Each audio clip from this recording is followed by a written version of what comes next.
The parable of a believer in the sight of Allah is like that of a honeybee. When it eats, it only eats that which is good. When it gives out, only goodness comes out of it. And when it lands on a branch, it neither breaks it nor does it corrupt it. That is beautiful. The Prophet, peace be upon him, is saying that the parable, if a believer were to learn from an insect, the bee is the insect to learn from. If a believer is to learn from the creation of Allah, and all the creation of Allah is marvelous, the Prophet ﷺ is saying specifically, the honeybee is what a believer ought to imitate.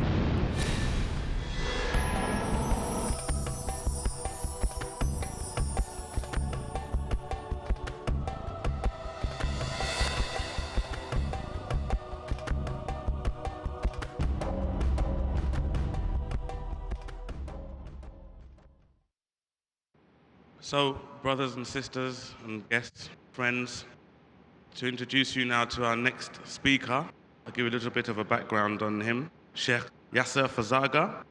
Yasser Fazaga is an inspiring multilingual speaker sought after from USA through Canada to the Middle and Far East. He was born in Eritrea in Northeast Africa and moved to the United States at the age of 15. He has a bachelor's degree in Islamic Studies from the Institute of Islamic and Arabic Sciences in Virginia, has completed all coursework for his master's degree in marriage and family counseling from the California State University of Long Beach, and is currently undertaking his master's in theology at Loyola Marymount University. He serves as the religious leader of the Orange County Islamic Foundation in Mission Viejo, California. He is involved as a therapist at FACES, where he helps families with different challenges in life, which include domestic violence issues, communication problems, marital matters, generational gap, difficult teens, some mental and personality disorders, divorce, grief, and single parenting, among others. Yasser Fazaga has taught the Arabic language and Islamic sciences for the past 8 years and has taught Islamic courses on scriptural exegesis and Islamic financial contracts for American Open University. Yasser leads the OCIF youth group in many of their educational, spiritual, and recreational activities and participates on behalf of the Orange County Islamic Foundation in many outreach and interfaith events.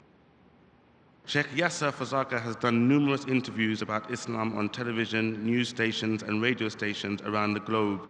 He speaks on Islam and related topics at conferences, churches, high schools, colleges, and universities.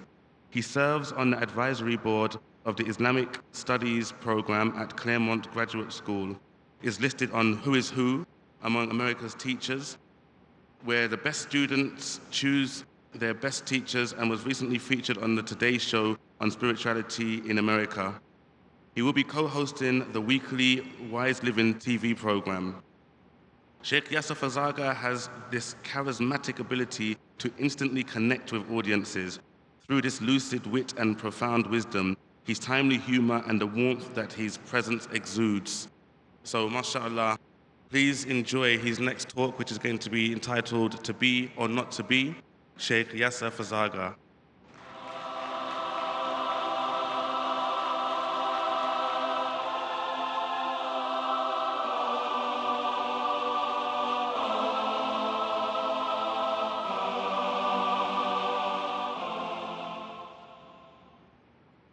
أعوذ بالله من الشيطان الرجيم بسم الله الرحمن الرحيم الحمد لله رب العالمين والصلاة والسلام على أشرف الأنبياء وأطهر المرسلين شفيع المذنبين وحبيب رب العالمين محمد صلى الله عليه وعلى آله وصحبه الطيبين الطاهرين رب اشرح لي صدري ويسر لي أمري واحلل عقدة من لساني يفقه قولي.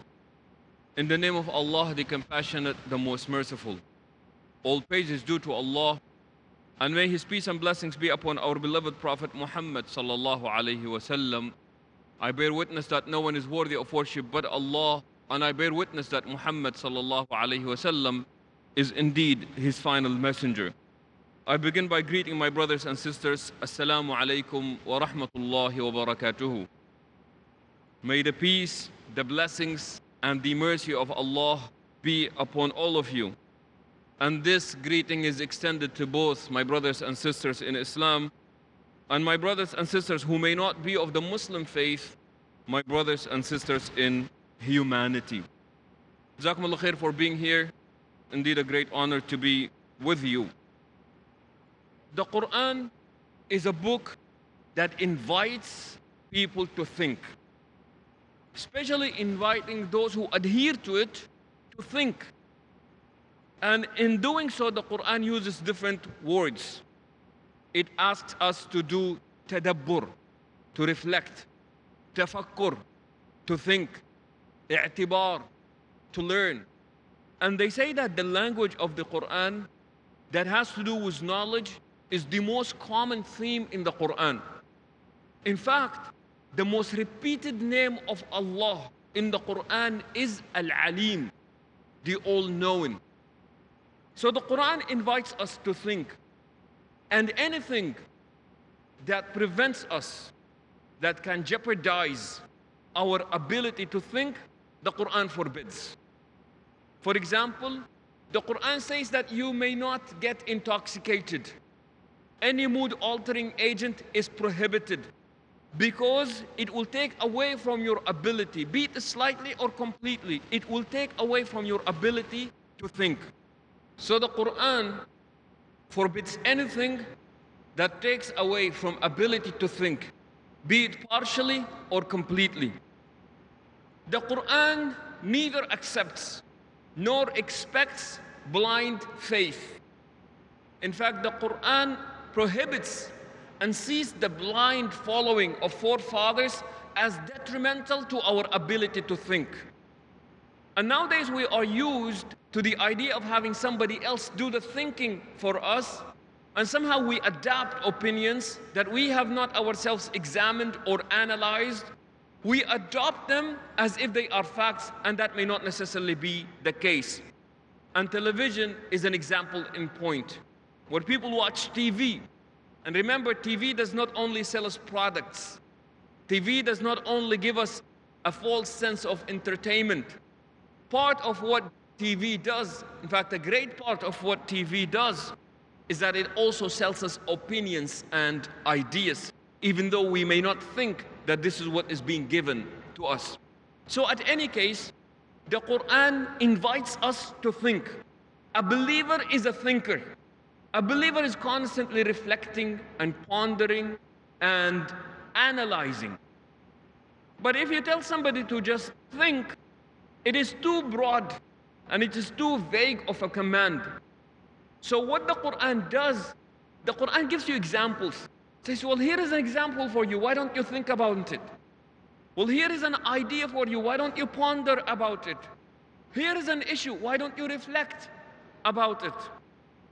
So the Quran uses this word, إِنَّ فِي ذَلِكَ لَآيَةً لِقَوْمٍ يَتَفَكَّرُونَ. In this, meaning that the Quran will mention something, and then at the end of it, it will conclude by saying, indeed in this there is a sign for people who think. In at least 17 different places in the Quran, Allah gives signs that conclude by, indeed in this there are signs, or there is sign for people who think. And inshallah, what we would like to do is take an example of these signs that Allah subhanahu wa ta'ala has spoken about. Allah says in Surah An-Nahl, that is Surah number 16, verses number 68 and 69. وَأَوْحَى رَبُّكَ إِلَى النَّحْلِ أَنِ اتَّخِذِي مِنَ الْجِبَالِ بُيُوتًا وَمِنَ الشَّجَرِ وَمِمَّا يَعْرِشُونَ ثُمَّ كُلِي مِنْ كُلِّ الثَّمَرَاتِ فَاسْلُكِي سُبُلَ رَبِّكِ ذُلُلًا يخرج من بطونها شراب مختلف ألوانه فيه شفاء للناس إن في ذلك لآية لقوم يتفكرون. Allah says, and your Lord inspired the bees, honey bees, saying, take your habitation in the mountains and in the trees and in what people erect. Then eat of all fruits and follow the ways of your Lord made easy for you. There comes forth from their bellies a drink of varying color, wherein there is healing for men. Verily in these is a sign for people who think. Allah is telling us about one of His creation, and that is honeybees.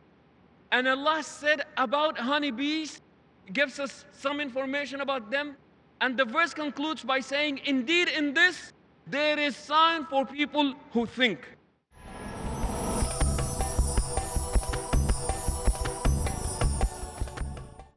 Now, rarely do we ever think about honeybees.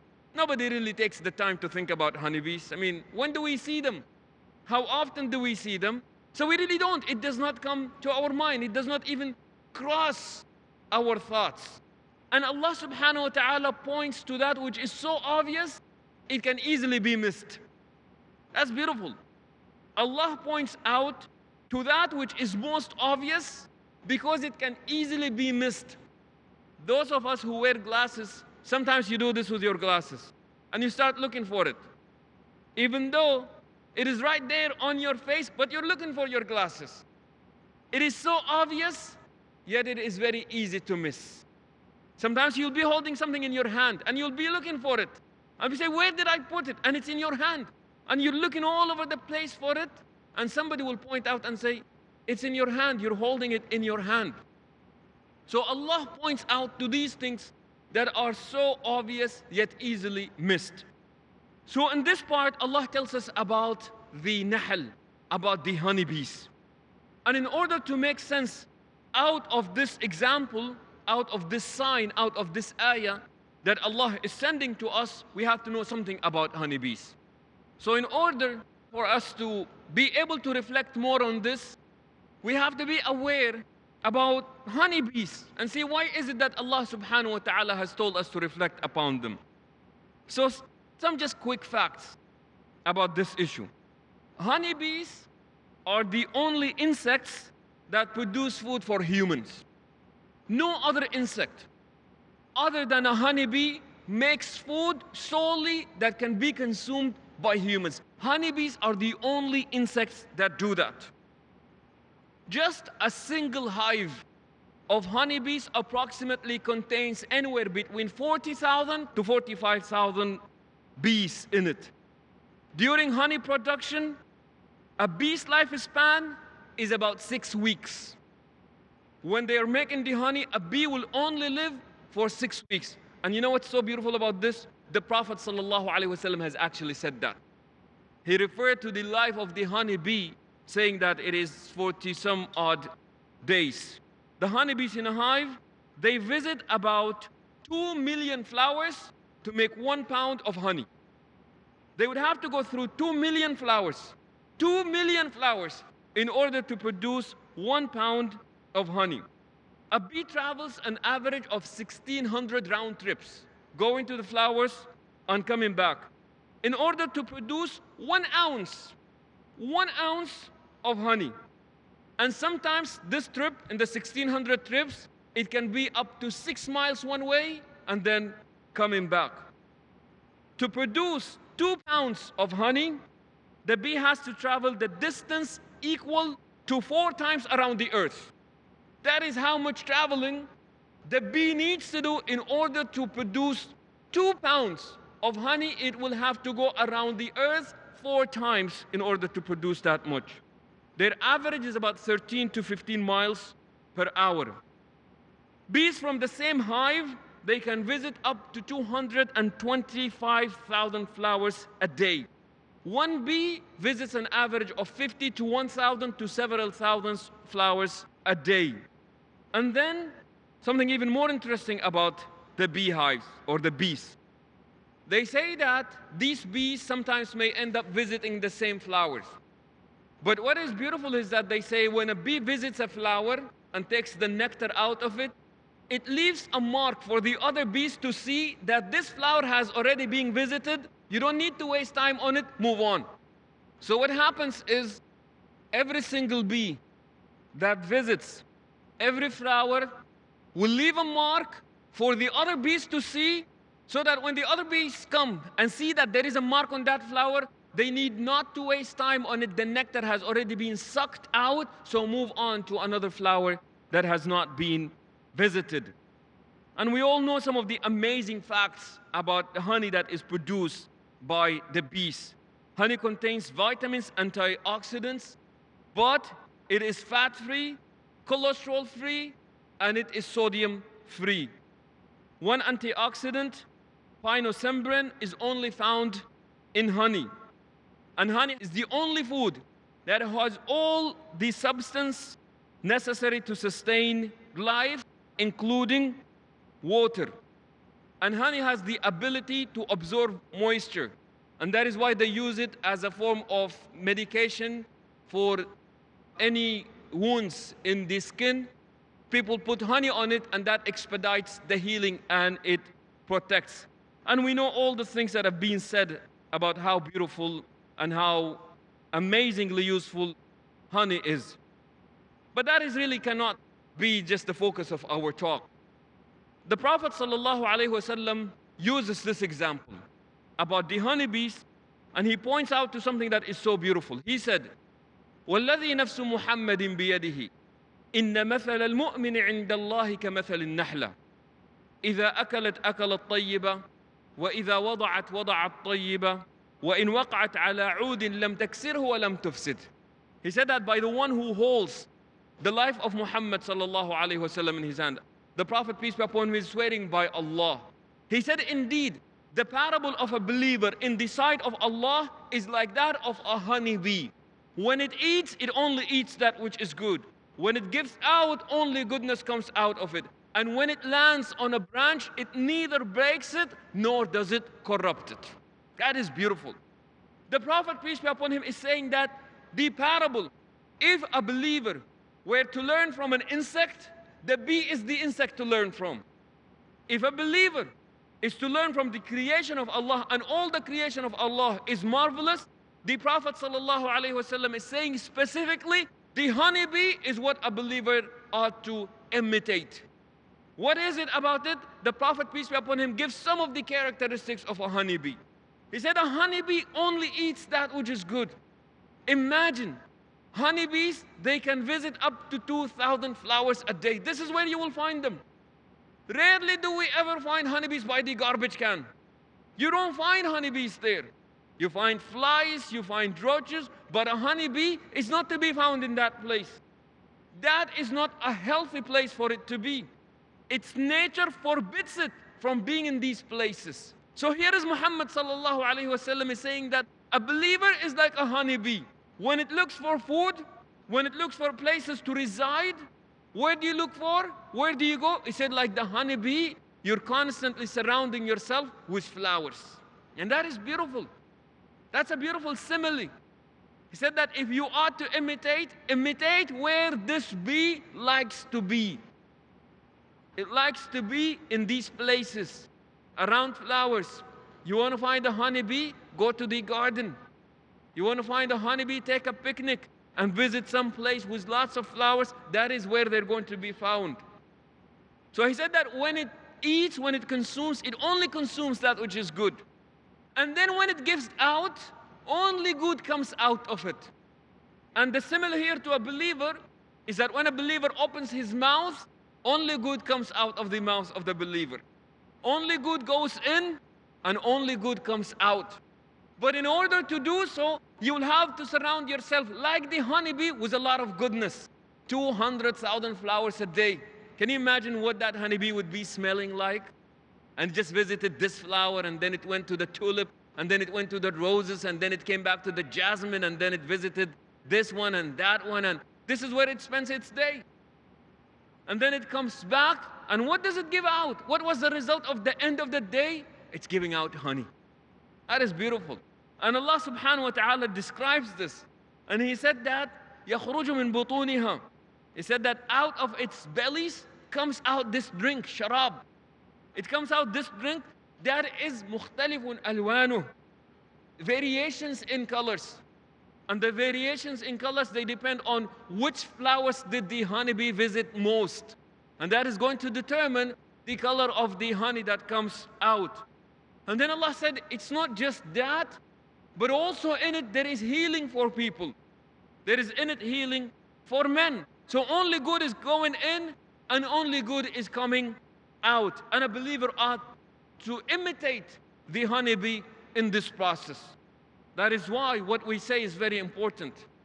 What we say ought to bring about shifa, healing to all the broken hearts that are around us.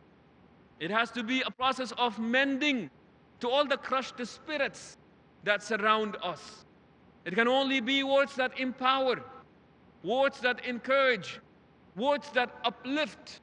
Because why? Because that's what we like to surround ourselves with. Al-Hasan al-Basri is being quoted to have said, "Wallahi inna lan natakhayyaru atayib al-kalam kama natakhayyaru atayib al-ta'am." He said, by Allah, we are very selective in what we say, the same way that we are picky in what it is that we like to eat. Person wants to only eat that which is good. So what do? They're very picky about it. They look for the best food and they choose the best this and the best that. He said the same process is used as when we are about to open our mouth. So this idea of a believer, only goodness comes out of the believer. But in order for that goodness to be a second nature, you would have to surround yourself with so much goodness so that the goodness comes out and it comes out very naturally.